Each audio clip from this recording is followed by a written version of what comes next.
ये मेरे साथ उपस्थित हुए हैं। ये एक अभी क्या है, इलेक्शन का माहौल चल रहा है और पहले चरण का मतदान हो चुका है। हम्म। तो मेरे साथ ये सागर जी कनेक्टेड हुए हैं। और सागर जी, आप कहाँ से बात कर रहे हैं? मैं जलगांव महाराष्ट्र। जलगांव महाराष्ट्र। जी सागर जी, जैसे कि आपको पता होगा कि अभी पहले चरण का जो चुनाव है वो कंप्लीट हुआ है, पहले चरण का मतदान हुआ है। तो यदि उस मतदान को देखते हुए मैं आपसे पूछूं कि आपके जो उधर जैसे जलगांव महाराष्ट्र की तरफ का माहौल किस तरह का है? माहौल बीजेपी के विरोध में है पूरा। बीजेपी के विरोध में आप कैसे कह सकते हैं कि बीजेपी के विरोध में है? क्योंकि तमाम जैसे कि यदि ईवीएम को देखा देखा जाए तो ईवीएम की शिकायतें आती रहती हैं, तो किस तरह से कह सकते हैं कि बीजेपी के विरोध में है? बीजेपी के विरोध में ऐसा है सर, जी अभी एक महाराष्ट्र में लोकमत करके एक चैनल ग्रुप है, जी। उसमें उन्होंने एक सर्वे किया। हम्म। उसमें 27% बेरोजगारी का मुद्दा था, ओके। 21% महंगाई का मुद्दा था। जी जो रोजमर्रा की जरूरत है उसको 33% लोगों ने ये किया, जी जी मुद्दा बनाया हुआ है। जी। तो यानी उस हिसाब से देखा जाए तो 79 से 80% जो जनता है हाँ। वो बीजेपी के खिलाफ है। ओके। हाँ, तो उस हिसाब से वो देखा जाए। और दूसरी चीज, हम्म जो लोगों को परेशानी हो रही है हर चीज में, लोग हम्म। आंदोलन नहीं कर पा रहे हैं। जी उसके बाद में लोगों का अपनी आवाज उठाने का हक नहीं है। जी आर्टिकल 19 का उन्होंने उल्लंघन करना शुरू कर दिया है। जी। जैसे कि आप देख पा रहे होंगे कि बोलता हिंदुस्तान नाम का चैनल है वो बन गिराया। जी नेशनल दस्तक करके अपना शंभू भाई का है, हाँ। उसको नोटिस आ चुकी है। जी और ऐसे जो भी बहुजनों की आवाज उठाते हैं जी। या लोगों की आवाज उठाते हैं, वो हर चैनल को नोटिस आ रहा है। जी जी ये आर्टिकल 19 का उल्लंघन है। जी। और आपने ईवीएम की बात की, हम्म आपको मालूम होगा हम्म। एडीआर की रिपोर्ट पर सुनवाई चल रही है। जी उसमें वो क्या नाम है उसका, जी भूषण भूषण प्रशांत भूषण, नरेंद्र मिश्रा करके ऐसे 2 वकील है। जी और भी उसके साथ में पिटिशनर है। जी उनकी सुनवाई चल रही है। उसमें सुप्रीम कोर्ट में जस्टिस खन्ना साहब और दत्ता साहब है, जी दोनों ने डायरेक्टली पूछा है इलेक्शन कमीशन ऑफ इंडिया को जी। कि भाई तुमको ईवीएम की पर्ची जो निकल रही है वीवीपैट की, उसकी पर्ची गिनने में दिक्कत क्या है आप लोगों को। जी जी जी। और दूसरी चीज, वो बहुत बड़ा और स्ट्रॉन्ग आर्गुमेंट किया हम्म कि भाई वो पर्ची जो है वो ऐसे भी बैलेट बॉक्स में गिर रही है नीचे, हाँ। तो वो लोगों को दिखाने में क्या दिक्कत है। जी तो इलेक्शन कमीशन ऑफ इंडिया ने बड़ी बेशर्मी से उसके ऊपर हाँ बात कही कि वो गोपनीयता का जो हक है हाँ। उसका भंग होगा बोले।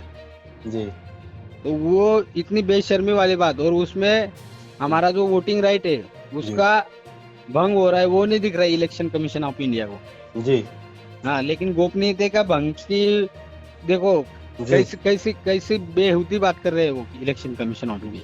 जी जी तो उसका जो डिसीजन है वो शायद 1-2 दिन में आने वाला है। जी। हाँ, उसके हिसाब से फिर आगे की रणनीति हमारे बामसेप और अन्य जो संगठन है भारत मुक्ति मोर्चा, जी। जो हमने ऐलान किया था ईवीएम फोड़ने का, हम्म। तो उसको अभी फिलहाल के लिए सुप्रीम कोर्ट की सुनवाई अंदर चल रही है। उसके लिए साहब ने वीडियो बनाया हुआ है जी। कि मुझे अभी एक चीज बताइए वो सागर जी, मुझे कार्यवाही रोकनी है। जी मुझे एक चीज बताइए सागर जी, जैसे कि अभी आपके उधर अगर मैं जैसे कि चुनावी मुद्दे की बात करूं तो किस तरह के चुनावी मुद्दे, किस किस चीज को लेकर चुनावी मुद्दे चल रहे हैं उस तरफ लोगों के महंगाई है, बेरोजगारी है। महंगाई, बेरोजगारी। हम्म जी। अच्छा, मुझे ये चीज बताइए कि जैसे कि यदि मैं अगर रूलिंग पार्टी की बात करूं तो हम्म रूलिंग पार्टी के द्वारा तमाम ये बताया जा रहा है कि हमने अयोध्या के अंदर राम मंदिर बनवाया है और तमाम जैसे कि काशी का कॉरिडोर हो गया, इस तरह के लोगों के बीच लेके जा रहे हैं। तो उनके तरफ से तो, और वो दूसरी चीज आप कह रहे हैं कि बीजेपी के विरोध में माहौल चल रहा है, लेकिन देखिए अभी जैसे मैंने ट्विटर पे ये देखा है, बीजेपी के द्वारा किया गया है कि जनता ने बहुत गंभीरता से मतलब जिताने का जो हमारे उनके पास फीडबैक आया है, तो बहुत ही अच्छा फैसला हमारे पक्ष में आ रहा है, मोदी के पक्ष में आ रहा है। ये ट्वीट किया गया है, लेकिन आप कह रहे हैं बीजेपी के विरोध में चल रहा है माँ। हाँ सर, वो जो है ना, हम्म। उनका स्ट्रैटेजी रहता है बीजेपी का। ओके। बीजेपी के आईटी सेल वाले लोग ही उसमें मतलब वोटिंग करते हैं हम्म। और वही सर्वे बताते हो। ओके। जनरल सर्वे देख लीजिए ना सर आप। ओके। जनरल सर्वे देखो हम्म। तुम। हम्म। जनरल सर्वे में हम्म। जैसे कि अभी ईवीएम के ऊपर एक CDMR करके एक संस्था है, जी। उन्होंने वोटिंग करवाई, हाँ। तो 78% लोगों ने ईवीएम पर विश्वास नहीं ऐसा जताया। जी। हाँ, तो फिर वो जो सर्वे रहते वो क्यों नहीं पब्लिश करती बीजेपी? ओके। बराबर।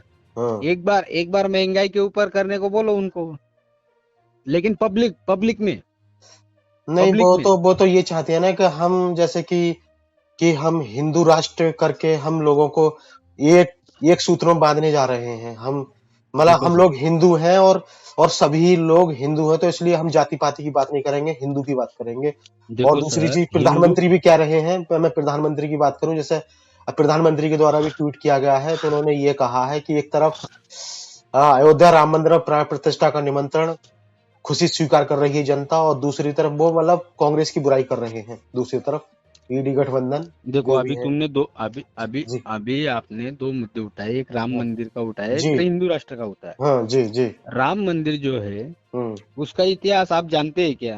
हम्म। हम्म, पहली बात 1973 में हम्म। राम मंदिर के ऊपर जब सुप्रीम कोर्ट में आर्गुमेंट हुई, तो हम्म। सुप्रीम कोर्ट ने ये कहा था कि राम ये काल्पनिक पात्र है। हम्म। ऐसा हमारा नहीं कहना है। जी। सुप्रीम कोर्ट में जहाँ सारे एविडेंस बताने पड़ते हैं, हम्म। उधर ये बात प्रूफ हो गई। हम्म। बराबर। एक हम्म। पहली बात। दूसरी बात, हम्म। देखो लोगों की श्रद्धा रहती है सर। जी। जी। हम्म, तो लोगों की श्रद्धा रहती है, तो समझो 100 लोग है, उसमें 10 लोगों की श्रद्धा रहती जी। जी। जी। है। हाँ, तो 90 लोगों को अपन डिनाई नहीं कर सकते। हाँ। हाँ, 10 लोग जो श्रद्धा है राम में, हाँ। उसको भी अपन डिनाई नहीं कर सकते। उनके भी जो श्रद्धा है जी। उसका हम सम्मान ही करते हैं। हम्म।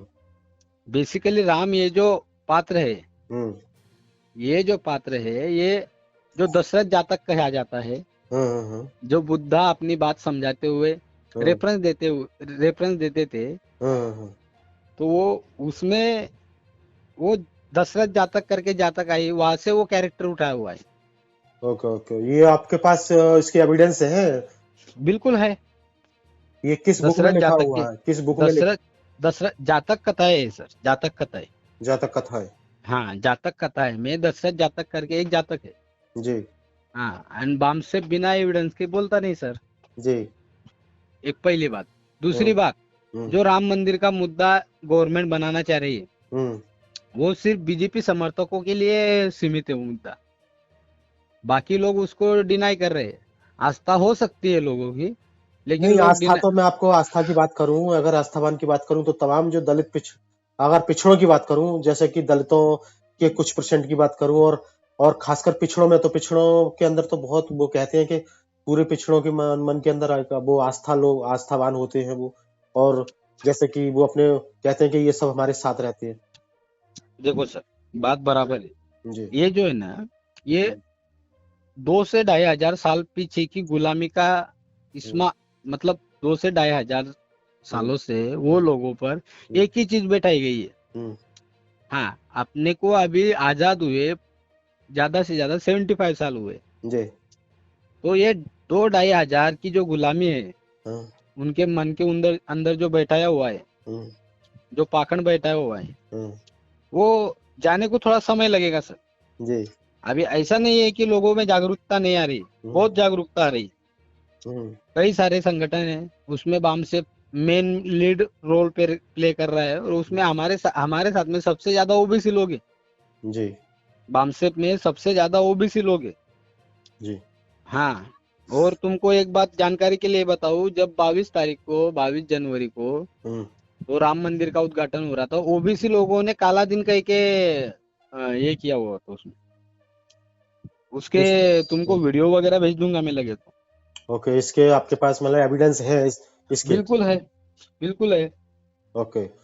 अब मुझे ये चीज बताइए, जैसे कि ये जो 2024 का, मतलब 2024 लोकसभा जो चुनाव हो रहा है, और तो उसमें जैसे कि अभी आपने बताया बेरोजगारी है, महंगाई, लेकिन जैसे कि अगर मैं रूलिंग पार्टी की बात करूं, ठीक है ना, और लोगों के मन में भी जैसे कि बीत जाए हैं, तो लोग अधिकतर इस बात का वही अपनी जैसे कि आस्था की बात करते हैं, या फिर बड़ी सड़कों की बात करते हैं, हाईवे की बात करते हैं।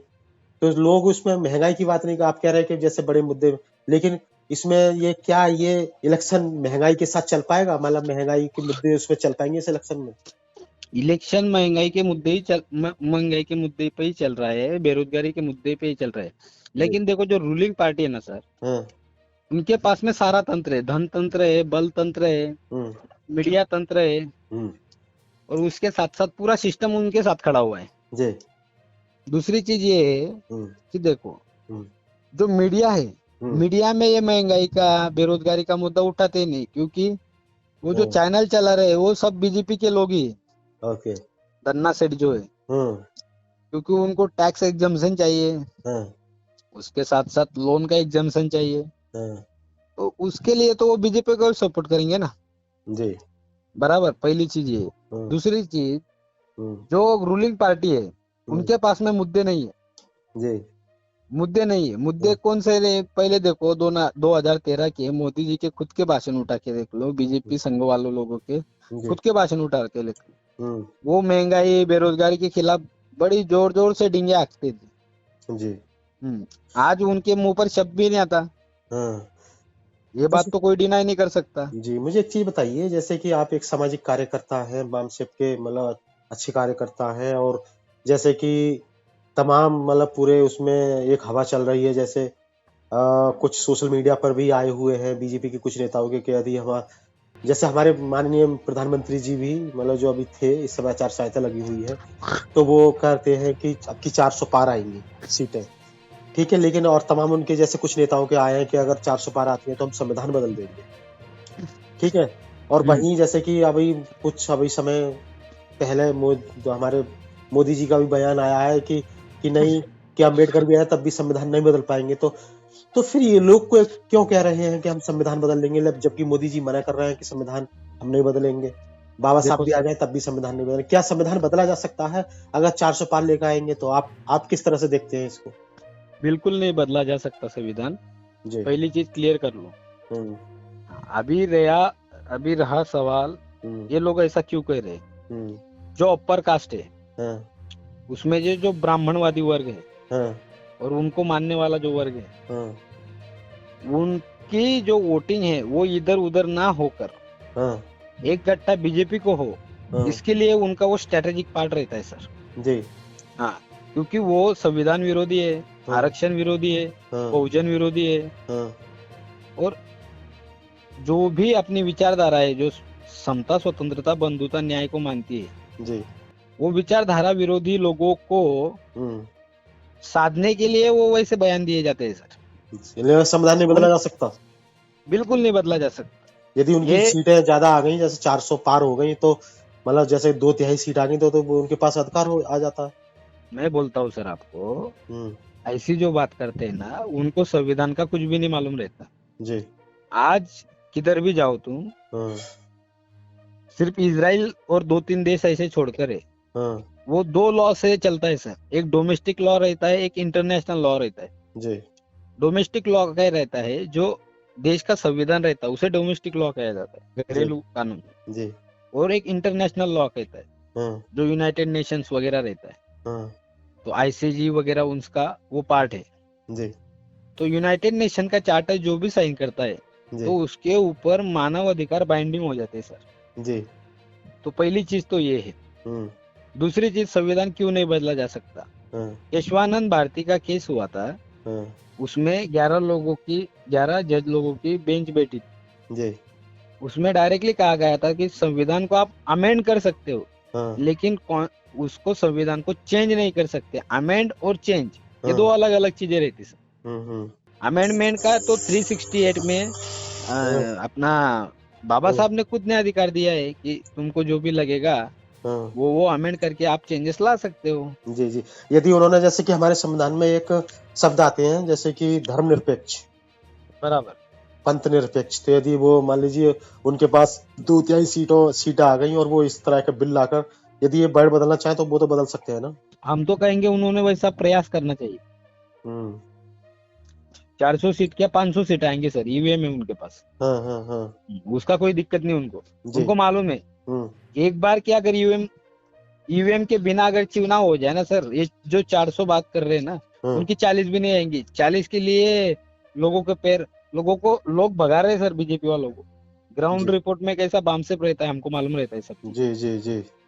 तो उनको भगा रहे हैं लोग जी। देखो, युवाओं की बात सुनी नहीं जा रही, SC ST की बात सुनी नहीं जा रही, किसानों की बात सुनी नहीं जा रही, अन्य जो भी अल्पसंख्यक समुदाय है उनकी बात नहीं सुनी जा रही। तो नीचे बचता कौन है वोटिंग करने वाला सर, मुझे बताइए ना आप। जी जी, मुझे एक सवाल का जवाब और दीजिए। फिर भी नहीं, एक मिनट सुनो ना। जी जी जी जी। फिर भी ये लोग कह रहे हैं कि हम 400 पार करने जा रहे हैं जी। तो इनको यह कॉन्फिडेंस कहाँ से रहा है जी। तो इनको ये जो कॉन्फिडेंस है ये आता है ईवीएम से जी। इनको लोगों की वोटिंग की जरूरत नहीं सर जी जी। तुम दबाव किधर भी जाने वाला उनको ही वोट जी जी।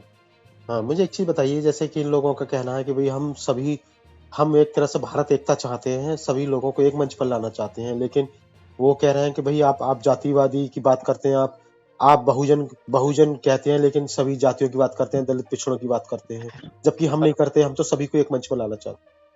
हाँ, तो वो स्ट्रेटेजी का पार्ट रहता है ना सर जी। वो राष्ट्रवाद की बात करते हैं जी। राष्ट्रवाद के आड़ में सभी लोगों को एक लाना चाहते हो जी। अभी जो राष्ट्रवाद बोलते हैं, जो ब्राह्मणवादी लोग हैं जी, ये जो बोलते हैं जी, सबसे बड़ा राष्ट्रद्रोह वो ही करते हैं।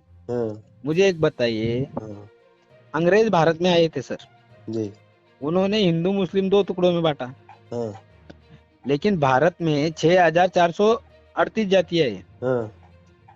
तो ये जातियों में किसने बांटा? तो स्वाभाविक है, ब्राह्मणों ने बांटा है जी। तो अंग्रेजों से वो 3500 ज्यादा खतरनाक लोग हैं जी, बराबर जी। और DNA के आधार पर ये प्रूफ हो चुका है कि ब्राह्मण ये देश के नहीं है, ये यूरेशिया के। लेकिन फिर भी हम उनको ऐसा नहीं कह रहे कि हम उनको यहाँ से भगाएंगे जी। कल को हमारी सत्ता आएगी और जरूर आएगी जी, तब हम उनको भगाएंगे नहीं जी। लेकिन उनकी जो गलत सोच है उसके लिए वो उसको वार्न किया जाएगा सर जी, कि ये तुम सोच बंद कर दो, या फिर जो कार्यवाही की जाएगी वो देखने लायक होगी सर जी, ये जी। पहली चीज है जी। मुझे अब एक लास्ट सवाल ये बता दीजिए कि जैसे जो मतदान हुआ है, फिर से मैं वही रिपीट कर रहा हूँ कि ये जो अभी जो कल का मतदान हुआ है, इसमें यदि मैं आपके उधर महाराष्ट्र की बात करूं तो इसमें कैसा माहौल रहा है, और बीजेपी के लिए लॉस है या फिर बेनिफिट है, क्या है? देखो सर, महाराष्ट्र में बीजेपी पूरी तरह खत्म हो चुकी है जी। हाँ, उसी के लिए उन्होंने शिवसेना के जो शिंदे गट के वो लोगों को तोड़ा जी, ED CBI का डर दिखाकर। उसके बाद में जो शरद पवार की पार्टी, उसका जो भतीजा है अजित पवार, उसको तोड़ा जी। अगर बीजेपी मजबूत पार्टी होती जी तो उनको ये लोगों की क्या जरूरत थी, पहली बात। दूसरी बात, देखो सर, इनको ग्राउंड रियलिटी मालूम है, इनको ग्राउंड रियलिटी मालूम है कि हम कभी जीत के नहीं आ सकते, इसलिए ये क्या कर रहे हैं, जो कांग्रेस के लोगों को डराकर अपने पार्टी में ले रहे हैं जी। उनके आधार पर जो उनके कार्यकर्ता है, उनके आधार पर जो इलेक्शन से उसका सामना कर रहे हैं जी। हाँ, और सब चीजें होकर मेन चीज वही पर आकर रुकती है सर, इनके पास में ईवीएम है जी, बराबर।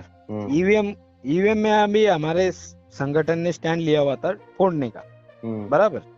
लेकिन अभी मेश्राम साहब का वीडियो आया हुआ है कि अभी सुनवाई चल रही है जी, शायद 1-2 दिन में उसका डिसीजन आने वाला है। हमारे कार्यकर्ता बूथ लेवल पर देखो, उसमें दो भाग है हमारे। एक तो बूथ कमेटी बनाकर ईवीएम फोड़ने का एक भाग था, दूसरा गवर्नमेंट बनाने के लिए भविष्य में वही बूथ को हमको काम पे आने वाला था, जो कि उसमें बहुत बहुत जी जगह हम सफल हो रहे। जी जी मुझ में से इसमें से भी एक सवाल और बता दीजिए कि जैसे कि अभी आपने जो जो हर बूथ पे अपनी कार्यकर्ता की कमेटी बना रखी है, तो अभी इस समय जैसे कल का मतदान हुआ, बराबर तो कल के मतदान में जैसे कहीं भी जितने भी जो बूथ हैं आपके उधर, तो उस बराबर। बूथ में से कहीं ईवीएम को लेकर शिकायत मिली, या फिर और इस जो आपने कार्यकर्ताओं की कमेटी बनाई है कार्यकर्ताओं की, उनसे आपको क्या बेनिफिट मिल रहा है? नहीं, हमें बेनिफिट दो चीजों का मिल रहा है सर। जी जी एक तो हमें प्रचारक मिल रहे हैं जी ग्राउंड लेवल पर। जी तो ऐसा है, कोई भी आंदोलन अगर आता है सर, तो वो बिना जन समर्थन के आंदोलन कभी भी सक्सेस नहीं हो सकता। जी उसके लिए वो स्ट्रेटेजिक पार्ट है हमारा। जी हाँ, तो लोग हमें मिल रहे हैं, जुड़ रहे हैं, उनको हम हमारी चीजें बता रहे जी हैं, नहीं बहुजन मूल उन निवासियों की। जी उन नहीं सुने, कार्यकर्ताओं से, हाँ सुनिए, बता बोलिए। जी तो उसका उसका जो हमारा संगठन का प्रचार प्रसार है, हम्म जो हम मूल निवासी बहुजन समाज को आजाद करने की बात करते हैं, जी तो उसमें वह अच्छे से आ रहा है, जी उसका रिजल्ट आ रहा है पॉजिटिव। ये हो गया हमारा रिजल्ट। जी दूसरी चीज, इलेक्शन के जो बूथ है हम्म उनके ऊपर शिकायतें आ रही है। हम्म रिटर्न में वहाँ के जो अपना जो चुनाव लड़ रहे हैं हम्म उनके पास में भी हम शिकायत दे रहे हैं, और जी संगठन के पास में भी आ रहे हैं। और हम्म संगठन उसकी शिकायत हम इलेक्शन कमीशन ऑफ इंडिया, उसके जी साथ साथ राष्ट्रपति, हाँ उसके साथ साथ प्रधानमंत्री कार्यालय, उसके हाँ साथ साथ जिला कार्यालय हाँ, कार्यालय कलेक्टर के पास हम वो जो है ज्ञापन दे रहे हैं। उसकी जो भी जी लीगली कार्यवाही है वो दे रहे हैं। जैसे हमने हमने और एक दूसरी चीज का हमने सुझाव दिया था हाँ कि जब कैंडिडेट अपना फॉर्म भरता है, जी उसमें हमने सुझाव दिया है हर कैंडिडेट को हम्म कि भाई तुम फॉर्म भरते हो, हम्म लेकिन उसमें ईवीएम का एक मैंडेटरी पोर्शन रहता है, हम्म तो उसके ऊपर आप सिग्नेचर मत कीजिए। जी अगर ये चुनाव हो भी जाता है हम्म तो कल को हम उसके ऊपर एक्शन ले सकते हैं। जी उस पे अगर सिग्नेचर नहीं करते तो उसका मतलब क्या होता है? उसका मतलब ये होता है कि हमें ईवीएम से जो ये चुनाव हो रहा है ये हमें हाँ मतलब मान्य नहीं है, जी जी अमान्य है। हम्म तो ऐसा भी मार्ग हमने आगे का उसमें निकाल के रखा हुआ है जी कि जी जी उससे उससे आगे की लड़ाई हम लड़ सकते हैं। जी तो उन कार्यकर्ताओं से आपको ये भी पता लगता होगा ना कि भाई इलेक्शन किस तरह का हो रहा है, किस तरह चल रहा है, कोई इलेक्शन में कोई बाधा नहीं आ रही, ये भी रिपोर्ट मिलती है कि आपको नहीं अपने नहीं, कार्यकर्ताओं बिल्कुल मिल रही ना, बिल्कुल मिल रही। जो जी महाराष्ट्र में जो महाविकास आघाड़ी है, जो हम्म, थर्ड पार्टी हाँ, जो अपक्ष वगैरह लोग हैं, उनको ज्यादा समर्थन है सर। जी जी जी वंचित देखो, हाँ, वंचित बहुजन आघाड़ी करके है, जी बीएमपी है हमारा संगठन है, अपक्ष दूसरे संगठन है वो जी है, और जी महाविकास आघाड़ी है। बीजेपी की बात तो, अगर 100 लोग वोटिंग को आ रहे तो सिर्फ 2 से 3% या ज्यादा से ज्यादा 5% लोग करें, 95% हाँ उनके विरोध में बोल रहे हैं। जी जी जी अच्छा, मुझे वैसे एक लास्ट सवाल मेरा ये बताइए कि जैसे कि अब अगले चरण के लिए मतदान होगा 26 अप्रैल, बराबर।